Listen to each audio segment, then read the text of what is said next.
Как я обещал, мы находимся в здании North Miami Beach Police Department. Полиция сегодня открыла для нас двери. Это благодаря помощнику чифа полиции. Они пригласили нас, и первый раз русскоговорящие блогеры оказались в полицейском департаменте, они нам покажут жизнь полиции изнутри.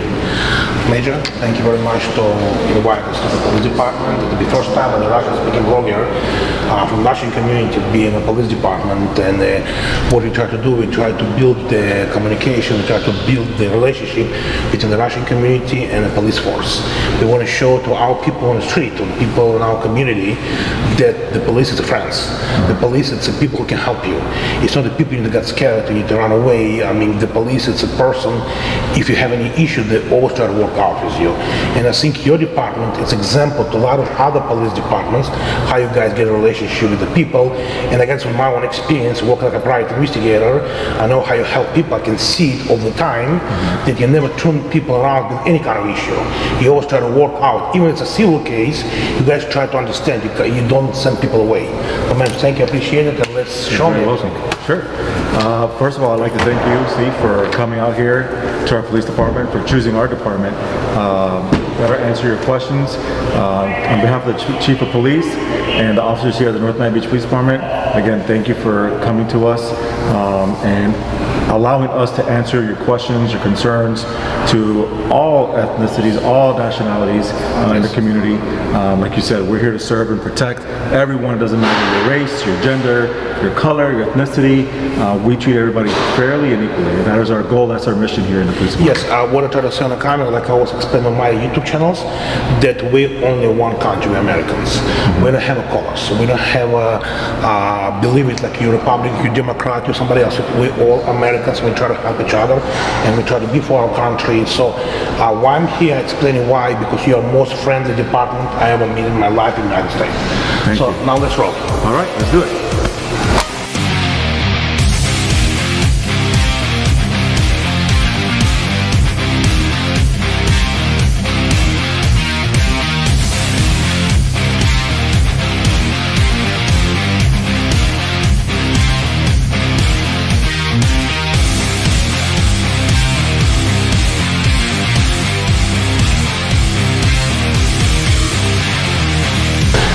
Как я понимаю, это джим, в котором работают полицейские. Can you explain me how it works? Did somebody told it for police officers to go to the gym here, or they can go use other gyms, or they cannot use any gyms? So it's free, or? Yeah. So just to start from the beginning, this gym here was, as you can see, it's a very nice gym. We have state-of-the-art equipment in here. We did a whole renovation about, I want to say, 3 to 4 years ago. Spent a lot of money. We had an old gym in here before, old equipment, but we decided, you know what, let's fix it up, let's build it up for our officers. Obviously, our primary focus is for our officers to be healthy, to be fit, so that they can better serve the community. And some of the incentives that we have for our officers is we allow our officers to work out on duty 1 hour every day. They must do this? Or yeah, we allow them to do that. So 1 hour out of their day, they can come in here and they can work out. Free, no problem. You didn't answer my question. Did they must do this by the job, no. or they will? It's at their leisure. They don't have to do it. We allow them to if they want to. Also, if they're off, instead of spending money at a gym membership, they can come here and work out for free.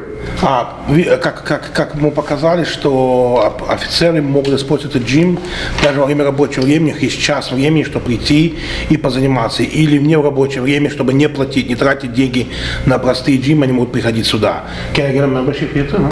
Sure, absolutely. So just the way we're different from other agencies, some other agencies only allow officers that are in specialized units. Well, what is a specialized unit?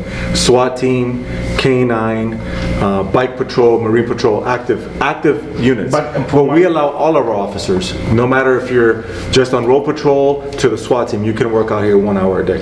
From my perspective, I think the people on the road, they're more in danger than anybody else. Sure, I mean, one could argue that. Yeah, because the special team operation, they go to special operations. The people on the street, they 24 hours. Sure. Or they never know who they will, because like, I just try to understand this, so they're basically like a SWAT team or a special marine operation, they prepare for some kind of operation to go, right? Sure. They just don't go for nothing. Right, they train throughout the months, every month that they train for stuff like So that. people on the street, like a police officer drive a patrol car, they never know who they will meet. So every day it's new for them, a new situation, and you cannot prepare them for all situations. So I think for them it's better to, they got more activity on the street than anybody else. Absolutely. And what makes our department unique and different is the fact that our officers on the road are also at the same time road patrol, SWAT, some canine, some bike patrol, so they wear many hats. So in other bigger agencies, you have officers who are just solely dedicated to the SWAT team, just solely dedicated to canine, just solely dedicated to bike, and just solely dedicated to road patrol. But our officers here do it all most of the time. They wear many hats. So we have, this is part of a luxury for them, but we feel as staff that it's very important for them to feel fit. If you feel good, you look good. If you look good, you do a good job, and that's what we're trying to get the point across to the people. Now you make me feel guilty. No. So you promised a membership here. Yeah, you got it. But you have to work out. Yeah, and now we're revoking. Yeah, can I get like a special stuff? So can you give me a 2 officers that will keep to work here, to make me work here? Can you do it? Like special operations? We'll think of something. Yeah, we'll think of something. Maybe a Russian liaison or something. We can get together. Okay, let's go, guys. Just to show you real quick. So when we ever have an arrest or an officer goes on the road and they collect evidence, this is where they come. We have a property room here. So if we're impounding narcotics or weapons or anything that has any type of evidence that's pertinent to a case, officers come here. It's evidence room, right? So. This is Представляете, мы сейчас зайдем в комнату, куда не заходил никто. Это вообще супер комната, где вещи со всяких преступлений находятся здесь. Oh, это не комната, это комната. I think it's a room. It's not a room, it's like back. Yeah, so the room is in the back. So what happens is the officers come in here, they impound the evidence, they sign it in, and then in the morning the property custodians, we have 2 property custodians, they'll come in and they'll receive the evidence from the other side and they'll log it in. So we have a whole evidence room back here that we keep our stuff in. You know what? The funny part in Russia, there were probably this officers come out from another side, somebody open goes down to market. Yeah. So in the United States we don't have a story like that. Exactly. Yeah. Everything by the rules, So everything is accounted for here. Yeah. You know what I mean? Nice to see you. What's up, Bubby? You alright? Это чиф полиции Норт Майями-Бич, это человек, который нам разрешил зайти в билдинг. Это самый главный. I introduce you to say you're the boss here. The boss. You're the one who really decide who can come to the building, Yes. who cannot come to the building. And I'm one of the happy guys you're allowed to come inside of the video. My pleasure. You're always welcome. First thing, Yes. thank you. Yes, you're welcome. Thank you very much that you allowed me to come inside. Sure. I know you just be a promoted to be a chief, right? Yes. Before you were a major of the department. Deputy Chief. Deputy chief. Yes. Okay, so I have a few questions. Yes. The first question, it's a very common question probably people ask you, maybe nobody else asked you before. To be a chief Yes. of police, Yes. how long, what the road, how long will it take you to be from the regular police officer to be on the top of the power, top of the department? It really depends on the department, but in a general speaking term, I would say about 24, 25 years.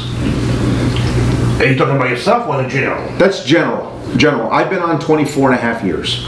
And you start to be a regular patrol officer? Actually, I was born and raised in North Miami Beach, right across the street. I always wanted to be a police officer. I started here as a police officer. And then I became a I became a detective. And then I became a sergeant. And then a captain.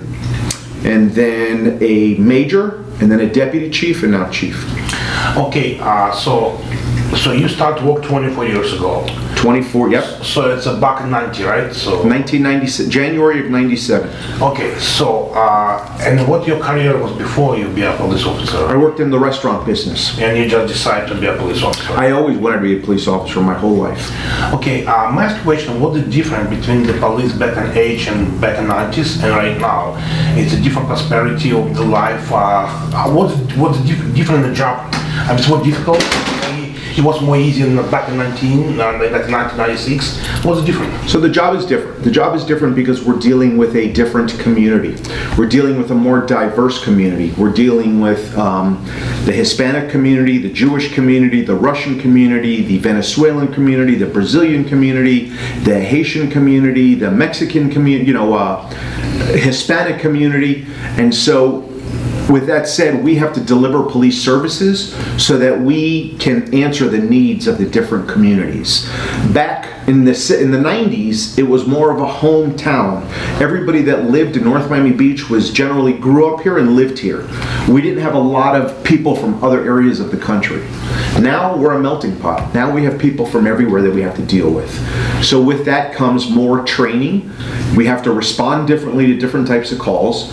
We have to understand and be aware of different people's cultures. Language is extremely important. We have to have officers that speak Russian, Creole, Spanish, English. We also have to have officers that can communicate with the deaf. Because we need to know sign language sometimes. So there's a lot more in police work today than there was 20 years ago.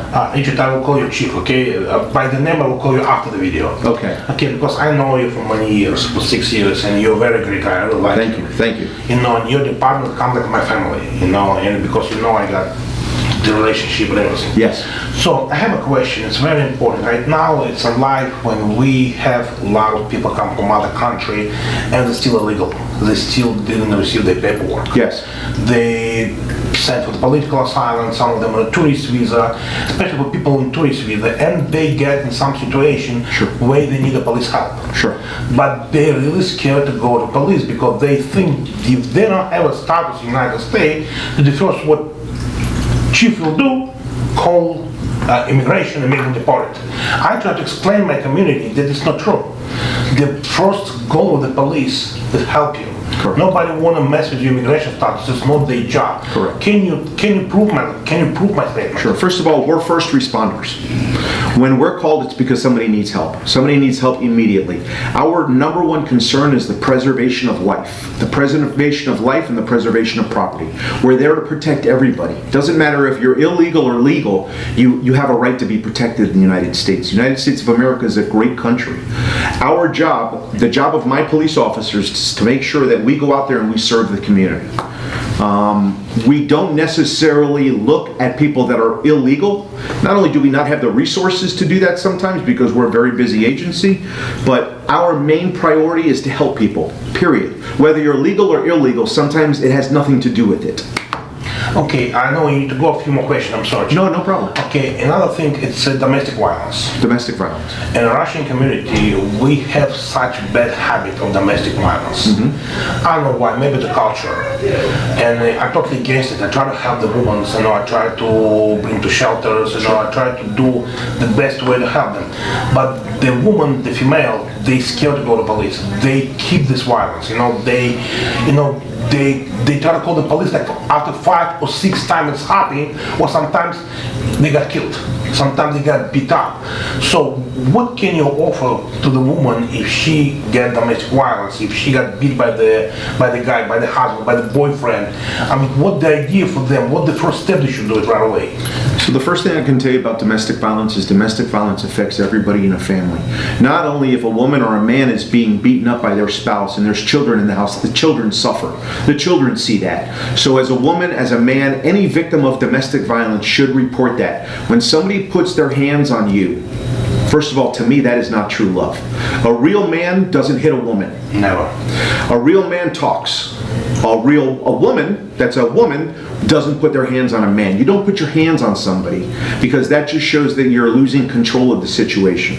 Once you cross that line, I would definitely say to call the police. I know a lot of people are afraid to call the police because they're afraid maybe the man is the breadwinner, meaning maybe the man brings home the money and they pay the bills. Exactly. And if the man goes to jail, who's going to pay my bills? Exactly. Right. But would you rather worry about that person killing you or hurting you in front of those children? You'll find another way to pay your bills. It's not worth the abuse. That's what we're here for. That's what laws are for. Laws are to protect people, especially domestic violence in the home, for both men and women and children. There's children that are victims of domestic abuse. Domestic abuse not only comes physically, but it can come mentally. And so there's safe places that we can help people relocate. They can go to family members. They've got to choose. And the truth of the matter is that when somebody starts to hit you or beat you, it doesn't stop. The only way it stops is usually if you're dead or if somebody gets involved calls the police, they get arrested, they get the help that they need, and then there's always room to grow and to build and to become stronger and better. But I would say anybody that's in a domestic violence relationship needs to call the police or leave. Okay, and last question, I need to let you go, I know for sure. No problem. So, if the person got a situation on the street with the police officer from your department, Yes. he think, did the officer not appropriate, did his job? Did the officer use some force? The person feel it. Sure. Maybe it's not true, but he feel it. Did any way you guys got like a phone number? I mean, how the person can bring it to you, like people from community, to let you know, or let your assistants know that they think they're on the street, on the stop, or something. It was some appropriate relationship between him and police officers. First of all, we have a process here. We have internal affairs, which does internal investigations on our police officers as well as anybody else in the police department. I can tell you this, that I do not put up with a police officer that doesn't do their job properly and doesn't follow the law. If a person feels that they were treated unfairly by the police, they have a right to make a complaint. The first thing they should do is ask for the supervisor. Once the supervisor will come to the scene, they can explain to the supervisor what's going on, and if they're not happy with that, they can come to the station, ask for a complaint form, the complaint gets filled out, it comes directly to me, I review it. So it comes directly to your table. Comes directly to me, and then I review it, and then it goes to internal affairs. And then internal affairs will review it, and then I will decide if it's going to be an internal investigation or if the investigation can be handled by one of my command staff personnel. And then that person who made that complaint will get notified every single step of the way. This police department is very transparent. We don't hide anything. If I have an officer out there that's doing something they shouldn't be doing, I need to know about it. Chief, thank you very much. Yes, absolutely. I hope you'll be a great chief. Thank you. I know you will. Thank you. You're a good friend. Thank you. I was feeling in the past you're a good friend, and I know how your department helped. In my cases, Yes. when people got scared and I'm still bringing, I said, don't worry, it's nice guys. If they always help, they never turn you around. I mean, we got some departments around, they should change their behavior. Sure. But it's not North Miami Beach, for sure. Well, thank you. You guys very friendly and very good guys. Appreciate it. Thank you. Well, thank you. Yes, And absolutely. good luck with your job. Yeah, and, thank you. It was a pleasure. Yeah, and I hope one day we do maybe like some big meeting in the community and you 100%. guys come over and talk to educate the kids with the drugs, like whatever the people got the issues, Anytime you have any questions, anytime you want to do something for the community, anytime you want to do something for the kids, we're available. That's our job. Our job is to respond to the community. Our job is to make sure that people are treated fairly, that we respect our community, and that we protect our community. And that's it. Last question. Yes, one more. Go ahead. The police chief job, it's more political job or it's a more administrative job? Well, so that's a really good question. I think it's a balance of everything. It has to be, you have to be political, right? And I can answer all of that in one word: be fair. No more question. Be fair politically and be fair to everybody else. Thank you, Chief. Appreciate it. Мы сейчас находимся в очень интересной комнате, где собирается командный состав, и здесь проходит operation meeting. So what are they doing usually in this room? So basically what they're doing right now is they are preparing to do a briefing for a special tactical operation that they'll be conducting here in about an hour or so. So they're in a special tactical unit. Окей, что они сейчас делают? У них какая-то будет серьезная операция проходить через час-полтора. Мы не будем вдаваться в что, we don't give details what they gonna do here. Они собираются, они обсуждают, кто где будет стоять, кто где будет находиться, где какие дистанции были. Короче, это просто операционная работа. Сейчас мы пойдем туда, где привозят арестованных. But I have a question. In my understanding, in my PI job, I saw it so many times and I was on wall. When the patrol pick up somebody, they take it straight to jail. They take it to, I know in New York, the precinct got their own cells, And I was thinking Miami and the Broward County, Dade County, they take people straight to the jail and they process them there. Now, for me, it was a surprise today when you told me you got your own cells. Yes. And how come? What's the difference? Well, who you bring? Let's put it this way: when a patrol guy arrests somebody, he decides to take him to jail, take him here, or why you use a cell for what? Okay, so in Miami-Dade County, right, we have two main processing centers that house all the inmates that are arrested in Miami-Dade County. Within Miami-Dade County, we also have about 35 individual police departments. So you can imagine, there's 35 other police departments, and then you have Miami-Dade County of the Sheriff's Department, which is the main police department.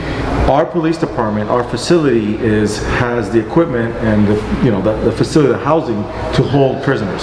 So the reason why we bring our prisoners here first before taking them to the main facility is because we process them here first in our databases, because we have our own databases. We have local offenders, we have local people that we arrest all the time, so we take their pictures, we enter them into our system. We also do our arrest reports here, we pat them down, take any evidence that we have from them, and then once we finish our paperwork here, then we take them over to the main facility. So it's a procedure, so anybody get arrested in North Miami Beach, person to go here. Yes. And not to go in jail. Correct, and there are exceptions for that. So if we arrest somebody on the street and they're very violent, they're aggressive, they're combative, and the supervisor at the time feels as though there's no need to bring them here, we take them straight over there. And we let the booking officers over there handle them, because they're better equipped to deal with prisoners over there. We'll still be able to process them, they just get processed over there. Okay, so can we see it? And I just have a few more questions for you. Sure, and also a lot of the times, as you know, these crimes need to be investigated. So when we bring them here, they're also held here for questioning. So our detectives can then question them, interview them. Once we're done with the interviews and the questioning portion of it, then we'll go ahead and transport them. Okay, so let me ask you a question right now.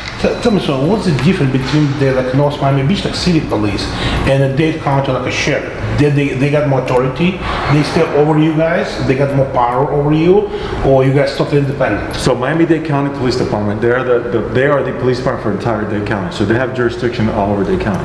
However, the city of North Miami Beach is incorporated. So we have our own police department. So every city that's incorporated has their own municipality, their own city government, their own police department. So that's how we enforce state, local, and federal laws just like everyone else. Maybe let me get around the question. The sheriff, Dade County, they can come any city of Dade County to do arrest. You guys only can work in North Miami Beach. You don't have jurisdiction to go to Miami Beach. Yes. So when we get dispatched to calls, there are calls in North Miami Beach. However, we do have what's called mutual agreements with other cities that border North Miami Beach. For example, Aventura, Sunny Isles, and North Miami. So for example, if we're chasing a car or a bad guy or anything like that, and it goes crosses city lines, we can do that because we have what's called a mutual aid agreement signed by both cities, allowing us to do that. No, but if you change the car and you go to Broward line, can you cross the Broward line to still change the car? You have to stop it and. So we have policies and procedures that. If it's not a secret, I hope it's not a top secret. You tell me. No. It's policy. Most police departments have procedures and policies that govern police officers as to what they can and cannot do during a chase. So if it's for a murder suspect, for example, right? Normally we would stop the chase at a county line. However, we would allow that new county sheriff to take over that chase, and we would fall way back into the pack. So we still can participate. We're just now not the lead anymore. We fall to the back, and we'll let the new jurisdiction come in and get it. Что он говорит, что если они гоняются за каким-то преступником, то в Майами, Дейд Каунти, они могут поехать в любой город и продолжать бежать за ним, его преследовать. Если они приезжают в Брауард Каунти линии, они передают это той полиции того города, который находится в Брауард Каунти. Они могут дальше продолжать тоже преследовать, но они не будут лидерами этого преследования. Они будут просто преследовать за теми полицейскими, которые в этом городе. I have a question for you. It's a very interesting question. Like, for example, you traveling in Broward County and you see North Miami Beach police officer go home or border patrol car. And then the North Miami Beach officer see you like a very bad driver. You do something stupid. Like maybe cross the lines, cut somebody, like do some stupid stuff. Did he have a right to pull you over? So you're asking if a North Miami Beach police officer is going home, and let's say they live in Broward County, out of the jurisdiction, does the police officer have a right to pull you over? Okay. The answer to that is, the textbook answer is no. However, if the officer feels you're committing a felony or you're endangering public life, then yes, the officer can take action. As a matter of fact, the officer is obligated to take action at that point. And call locals right away, right? Correct. He cannot arrest you. He can pull you over and hold it until local come over, right? Correct. Yes. Right. However, when the local gets there, okay, The officer who witnessed it is the eyewitness to it. So the local will make the arrest based on the statement of the officer who observed the crime being committed. So did the local one, they will be not happy, or they will be happy that you guys did it and not somebody else did and put this dangerous person on the street, right? No, they'll be happy. I mean, you know, police work is police work. Whether we called it in or saw it, somebody was going to call it in. So it's usually better when a police officer takes action, because a lot of the times the information is more accurate from the officer. They know how to speak to other officers, and it gets relayed better. So it's not an issue. It's not a problem. Okay, one more question. It was very interesting. I remember back in the 80s, back in 90, there was a story somewhere in Hollywood that the police officer lived in a building. It's like a rental place. And there was some crime there, so the neighbors ran to his door, knocked on the door, saying, "We need your help." And then not the police officer, but he said, "I'm sorry, I'm not working in the city. I'm from out of the city." He didn't do anything. And I heard, maybe it's not true, it's like a gossip. After this, they changed the law, and then if you're a police officer off duty, on duty, if you stay home, if you don't work in this area, if any crime come, you still be a police officer, right? Yes. You, in general, as a police officer, you have a duty to act, okay? You have to be mindful of what type of action you take while you're off duty. For example, if you live in a community and your neighbors are having a disturbance, right? You come and you knock on my door, you're my neighbor, you knock on my door and say, "Hey, I'm having a problem with my neighbor, his dog keeps using the bathroom in my yard." Situations like that, I'm not going to get involved. I will give you advice to contact your local authorities to go ahead and intervene. Now, if you come and knock on my door and say your neighbor just got stabbed, okay, and somebody tried to stab you, yeah, then that's different, okay? Remove the fact that that I'm a police officer. You as a U.S. citizen have a right to defend yourself, period. And that's what people have to realize. Okay, you can stand your ground, you have a right, you don't have to retreat. If you're being faced with danger, you have a right to defend yourself.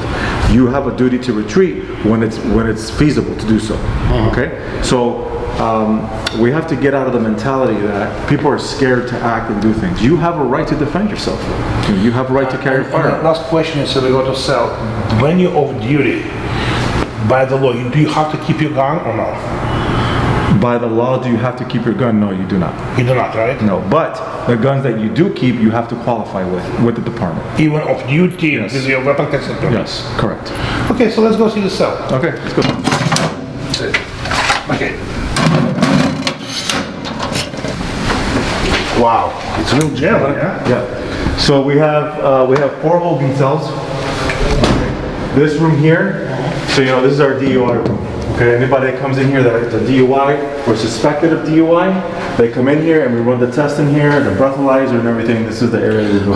Когда людей привозят пьяными за рулем или с наркотиками и привозят в эту комнату, здесь им проводят тесты. Это комната специально для тех людей, которые имеют DUI. Это driving under influence.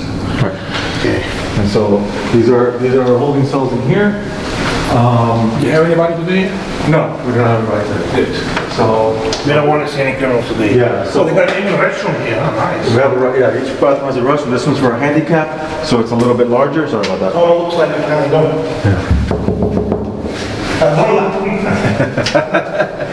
Okay.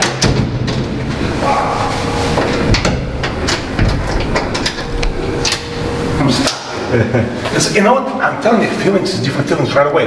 As soon as, как только дверь за вами закрывается, и ты даже знаешь, что ты здесь в гостях, ощущение страшное. See, when the guests here, when the door locked behind you, the feelings like, it's not pleasant feelings. No, it's not. Okay, so, and you got cameras all around. So over here, what we were talking about earlier as to why do we bring our prisoners here. So part of the process here is we take their photographs here. We book them in. We have a computer there, right here, where we take all their information and we load them into our system. Okay, because there's national databases and then there's local databases. And the maximum, how long you keep them here, maximum? Okay, so our policy says 6 hours. You have to feed them? In 6 hours? Yes, after 6 hours we have to feed them. Okay. And how you feed them? You buy them food from We'll buy them food, yeah, we'll buy them food, we'll get receipts. We sign in our prisoners. Per our policy, we have to sign them in and sign them out. How the T-bone steaks? No T-bone steaks. You know, you're lucky if you get Burger King. No, I'm kidding. No, they get a full meal. They get a full meal. We always ask them what they want to eat, and we'll get a full meal. And the reason for that is because sometimes interviews take a long time. You know, it's not always cut and dry. Sometimes No, like for example, I see the restroom there. If you go to the restroom, it's no privacy. Well, See, see, he has the privacy. yeah. So this one is because it's all the way at the end. So that nobody should be coming over here. So you know what I mean? So this person, usually we only put people here that are handicapped. That's why it's larger and you have the bars there or whatnot. So nobody should be passing this way anyway, so they want to use the bathroom. And this is an interview room here to your left that we use as well. Nice. And he's supposed to security personnel, right? So it's a special officer assigned it? No, the officer that makes the arrest comes in here, they put the prisoner inside, and the officer sits here and they do all their paperwork. And then when it's time to... Oh, this is go to patrol car, right? This is the sally port, yeah, the officers drive in there, the doors close, and they come in. It's a control area. And when an officer brings somebody, he go for another assistant because he don't want to be by himself, right? So. Well, usually, yeah. If the person, the arrestee, is violent, they usually have two people, but not all the time. Полицейские приезжают отсюда, они заходят, заводят сюда заключенных, и потом уже вот эту тюремную камеру, по которой они их разводят. Can you show this one? I think it's very cool. И она будет по-другому выглядеть, и она будет черная на белом.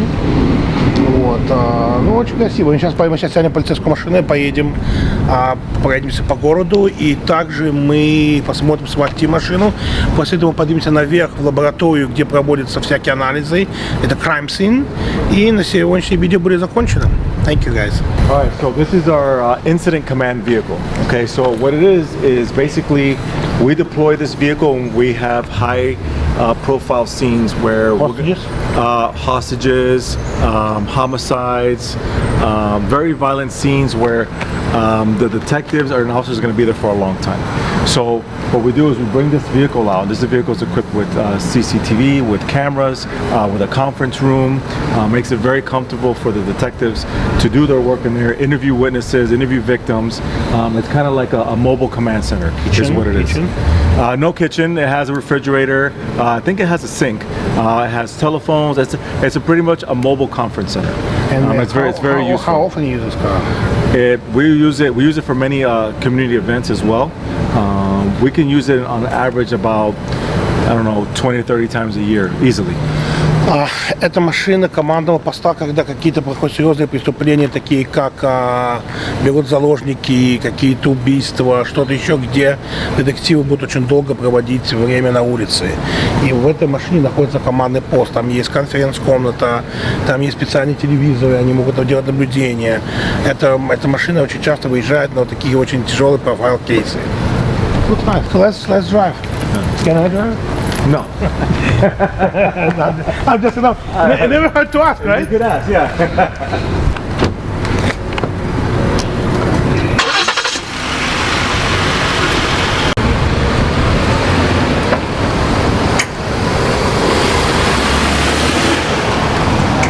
It's what kind? What's a Ford?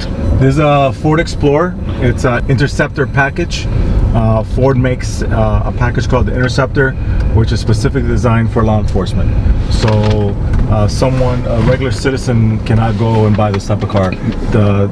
What comes in the Interceptor package is usually a high performance engine, better shocks, better stability, more lower to the ground. It's rated for pursuit driving, so it doesn't flip over. Usually has a bigger battery and stuff like that. That's the difference in the package. So better braking, stuff like that. So we're going right now around the city, so if we see any criminals, we can arrest them or pull them over? Or... We could. But, you know, part of policing, and I'm glad you brought that up, is to educate the public. Okay, it's not all about giving tickets and giving fines. It's more about educating, because we want people to, a lot of people here from other countries, and they don't understand our laws, and they don't understand certain things. Some of them don't even speak English. They don't even know what speed limit 30 means. You don't know now. Do you have any cameras inside to watch a police officer doing the work or no? No. We have a computer here, so the supervisor knows where all his officers are at all times. They knows what call he's on or she's on. so he or she can keep track of the officers through here. Can you explain me what's happening today here in North Miami Beach? So today they have a food drive. As you know, because of COVID and the pandemic, it's been very stressful. Some families have lost their jobs or whatnot. It's been very hard for them to provide for their families. So the city of North Miami Beach and its officers hold monthly, sometimes weekly food drives for citizens to come. They can get in line and receive free food. Can we go there quickly, just see around? Yeah, in a minute, because there's a huge line. So what we'll do is we'll walk over there and I'll show you exactly how it works. So the city is comprised of 6 zones. Okay, the city's broken up into 6 sectors. Город разделен на 6 секторов. Yeah, and we roughly have over 40,000 residents that reside here in North Miami Beach. 40,000 people who live here? Yes. Это 40 тысяч людей живет в North Miami Beach. I couldn't say it's a lot of big population. I mean, right, but you have to. What makes North Miami Beach different and unique is the fact that there's 40,000 people, but there's 40,000 people crammed into 5 square miles. Okay, so it's a big area, right? It's not that big of an area, but you have a lot of people. And what makes the city so busy is the fact that we have one of the biggest thoroughfares that go across North Miami Beach, which is 163rd Street, which leads straight to the beach. So everybody gets off the expressway to go to the beach, and they have to go through North Miami Beach. So you have a lot of traffic here, and a lot of times those traffic create problems for us here. Okay, so they close the streets so the people can go get online and get the food, huh? Right, so all these people here are lining up to receive food. The entrance is here, and this line goes all the way down, blocks and blocks down to get there. So из-за ковида City of North Miami Beach дает еду людям, у которых нет еды. И вот устраиваются такие очереди, и вы видите, полиция все перекрывает, люди приезжают туда, и они едут туда за едой, и им дают просто бесплатную еду, чтобы люди могли просто выжить и могли накормить свои семьи. Yeah, so everyone lines up here to get their food. Our chief of police is there, participating in this food drive. You can see we do this event every Friday. The mayor and the commission. No, but you need to be a resident of North Miami Beach, or you can come from another city. It's open to everybody. It's mainly for the residents, but they don't ask for you for ID or anything, so you can come. Ты можешь, это для жителей North Miami Beach дают еду, но ты можешь любой человек приехать, если у него семья, ему нечего кушать, и они раз в неделю приезжают и могут забрать еду, и никто их даже не спросит, ни миграционный статус, ни откуда он, ни что, ни как он, и семья получит еду. Это очень важно, это вот этим Америка держится на своих устоях, то, что государство думает о своих людях, о своих жителях, потому что все прекрасно понимают, что во время ковида люди потеряли работу, люди потеряли зарплату, им надо как-то выживать. So, I mean, it's very interesting because for you from this side of the world, you know. Show me route to. So this right here is basically the trucks that people use, like for the military. The mine it's MRAP, but it stands for Mine Resistant Armor Protected Vehicle. So like anytime we have we've used it for actually multiple different purposes, but where we use it mostly is like very high liability call-outs, where there's a possibility, you know, of shootings or anything like that. Bulletproof? Yeah. So this right here, we'll park it in an area where we can protect other people on the other side, you know what I mean? So we'll use it to block out How many people can fit inside? Comfortably, you can fit 8 in the back and 2 in the front. I'll open it up for you. You can see the inside. With winches and all that, so if we have to attach this to a fence or a structure, we can pull it out. You can pull the house. We can ram a structure if we have to. We've also used it for other rescue missions. We had a hurricane a while back where there was severe flooding in neighborhoods. We actually took this into the neighborhood and rescued people out, small children, families, and we were able to rescue them. And this car can drive on the water. This is the only thing that can get in there, this type of vehicle. So it has a multi-purpose use vehicle. Yeah. The whole police department? Not all police departments, but your more progressive agencies that have SWAT teams, this is a necessity. Yeah, no, definitely a necessity. It's something good to have for sure. Wow. For sure. As you can see, we're always ready. We're ready to deploy at a moment's notice. Now I can see it. Yeah.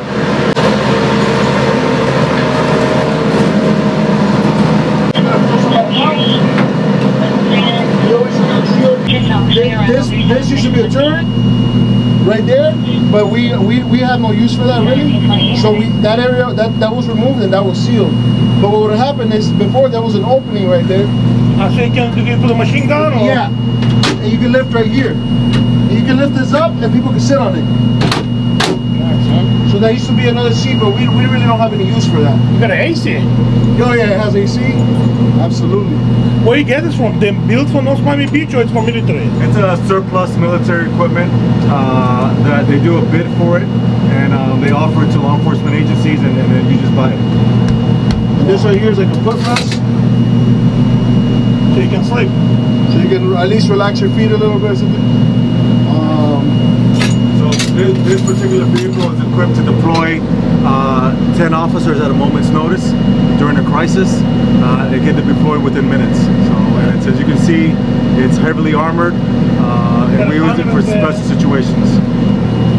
So if you see the bottom of this, so the whole purpose of this was for obviously for the people overseas in the military. If you look at the way that it's built like a V in the bottom, and the purpose of that is if they run over a mine or any explosives, it explodes outward rather than upward. So if it runs over an explosive, it's gonna blow up the bottom. The tires are gonna fly out and stuff like that. But for the most part, the people inside, there's a less of a chance that they're gonna get hurt because all the explosion is gonna go outward rather than upward or underneath. So that's kind of why they designed the body kind of the way that it did. That's nice. Okay, it's time. Let's go. Sandra, thank you very much. We have asked you a question. Where are you from? My family's from Central America. My mom's from Nicaragua. My father's from what you call El Salvador. But you grew up in the United States. You're born here, right? Yeah, I was born and raised in Miami, Florida. So it's a example how it's called American dream. It's example for all us. Like our parents came to the United States and we all prepare our dreams. So thank you, I appreciate it. No, absolutely. Thank you. Окей, что я узнал про эту машину интересно. Это военная машина.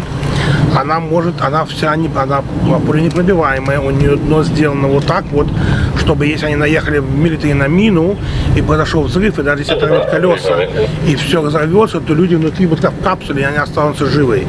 Она может в одну минуту, за один выезд выводить 6 офицеров полиции на какие-то специальные задания.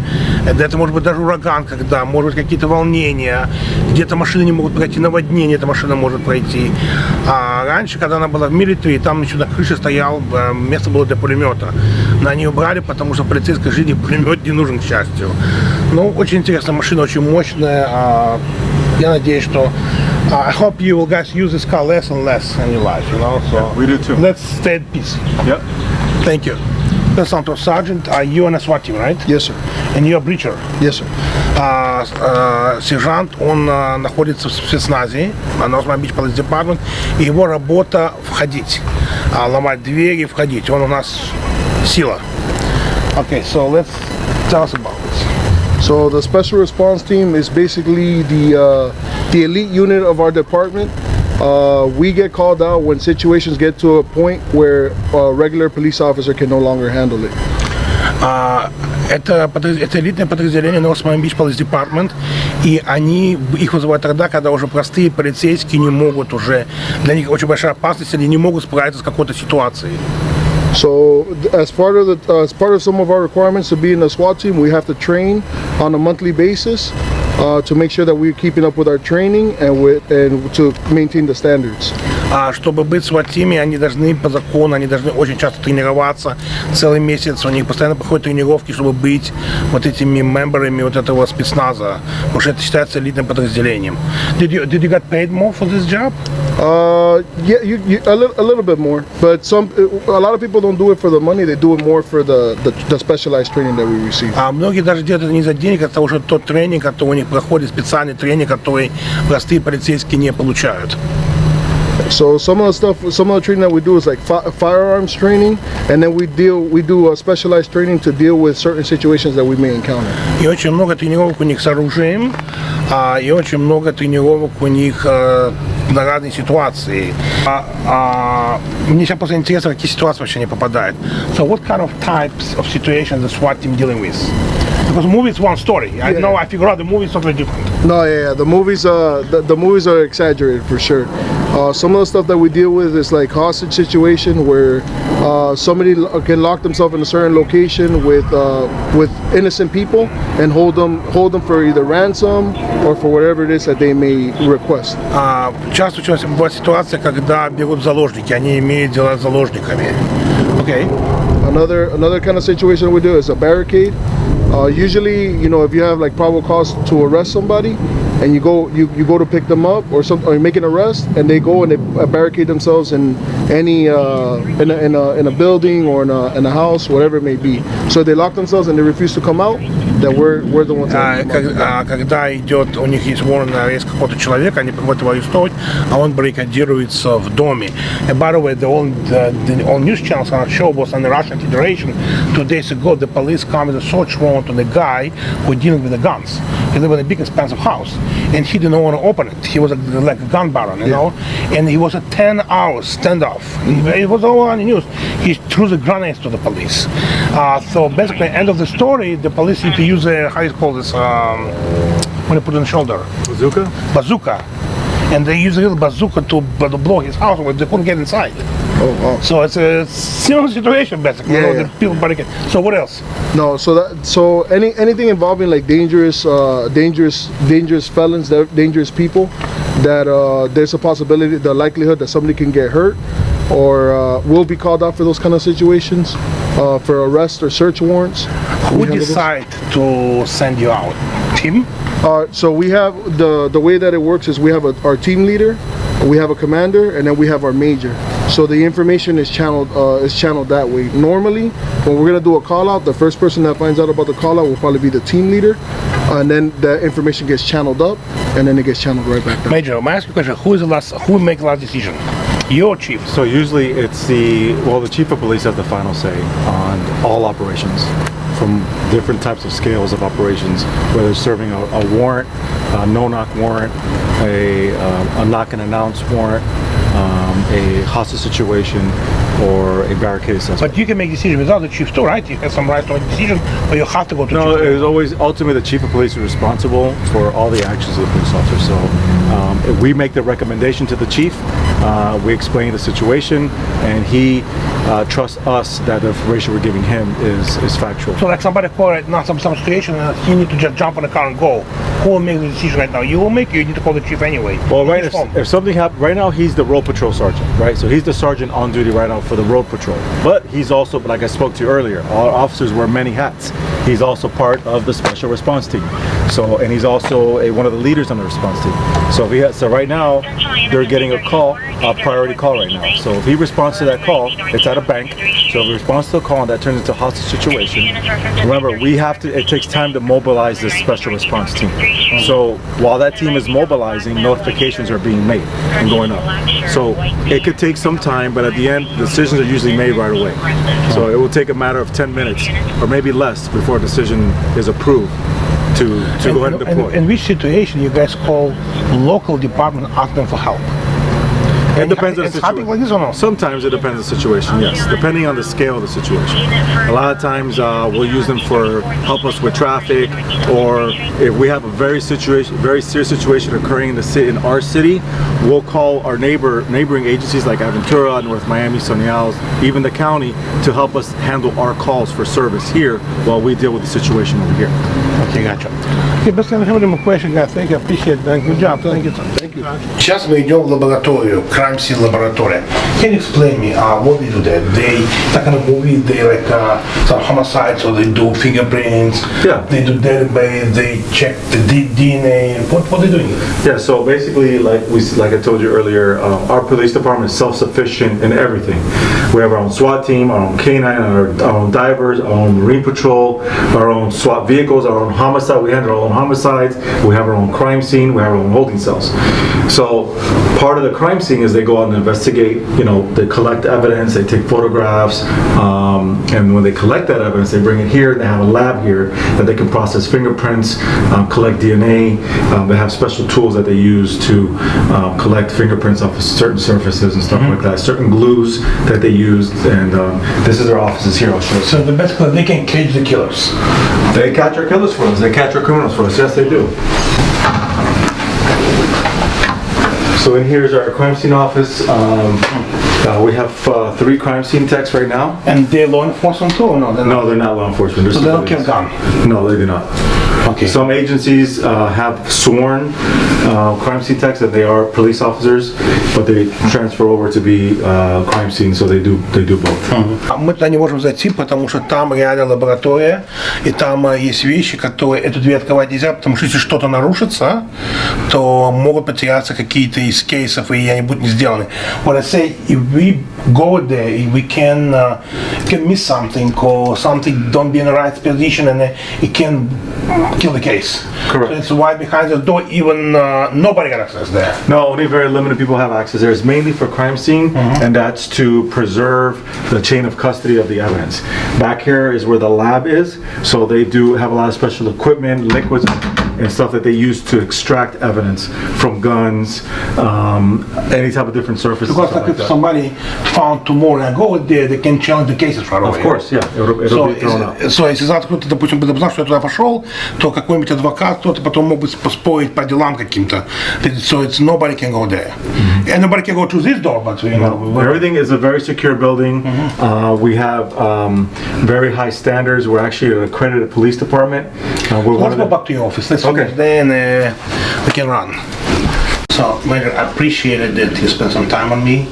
I will spend all day today. I think it'll take like an hour and 2. It's like 4 hours of your important life. I want to thank you, your cameraman, because first time I only use my video. Are you the professional guy from your department? And thank you very much. Appreciate it for your help. And I think you will do the best video. And I think we decided, мы решили в этот раз не просто использовать iPhone, а использовать профессионального человека, который профессионально работает на камере и делает это видео профессионально. Я подумал, что это будет лучше выглядеть, чем я буду ходить с айфоном по полицейскому департаменту, снимать, некрасиво это будет. I hope this video will educate our community. The 80% of the people who are watching me, they live in the United States. The 20% they're out of the country, but they're planning to emigrate to the United States. So they won't know either what it's about. Okay. So, what I can tell you, good luck with your job. Thank you. Good luck with your promotion. Thank you. And I hope we will be in touch and we will work together. And I want to appreciate that you guys help me with my high-profile cases. And I want to tell it, I mean, it's on video to let everybody know we always do everything legal. No favors, no friendship. You need to understand everybody, no friendship on the police. If my clients got some issue, I bring them, they go to the system, they go to the police officer, they make the report, everything. But you never turn people around. It's good for the community. Absolutely. So, thank you, appreciate it. No problem. Thank you very much. I hope your viewers gain a lot of information from the video that they're going to see. We're an open book here in the police department. We're very transparent. We encourage the community to come out. We're more than happy to answer questions for them. We encourage your viewers to follow our police department on Facebook, Instagram, Twitter. We also have our own YouTube page. We'll get the links. We'll put all the links on there. So, like I said, it's a partnership that we build with the community. When we get dispatched to a call, we don't get dispatched to a call with the race, the gender, the ethnicity, nationality. We don't care. We go, we respond to help people, period. And that's our mission, that's our goal. People, That's it. You're completely right. So, Okay, thank you very much. Okay, thank you.